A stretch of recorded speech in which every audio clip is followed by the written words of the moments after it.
La salle de jeu. La salle de jeu est un lieu d'histoire, un lieu où tout est permis. Elle se visite avec un regard d'enfant, avec imaginaire et amusement. Ces murs sont une mémoire des années passées qui ont vu défiler nos aînés. Ils en conservent les traces, parfois écrites, parfois collées, ou tout simplement dans leur construction.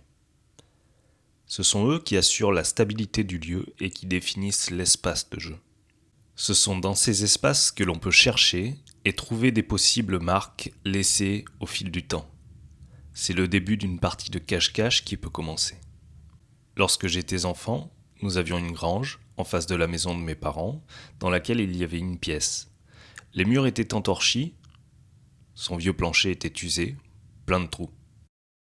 La pièce servait à la fois de lieu de stockage aux châtaignes et aux noix que nous ramassions pour gagner un peu d'argent de poche.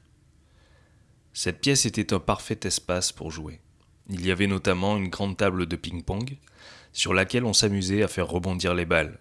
Souvent, il nous semblait amusant de taper fort dans la balle. Nous écoutions les sons multiples des rebonds qui donnent un rythme aux échanges.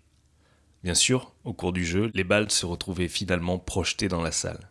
Elles roulaient sur le plancher et souvent disparaissaient dans un trou. Quand nous n'avions plus de balles, il nous arrivait d'utiliser les noix pour les remplacer. Le bruit n'était pas le même, le rebond plus irrégulier. Le jeu s'écourtait par lassitude. Les noix comme les balles se retrouvaient au même endroit.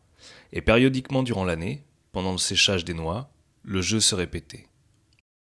Pour chaque balle qui rebondissait en dehors de la table et continuait sa trajectoire sur les lames du vieux plancher, une course s'engageait pour la rattraper et éviter qu'elle ne finisse dans un trou ou derrière un meuble.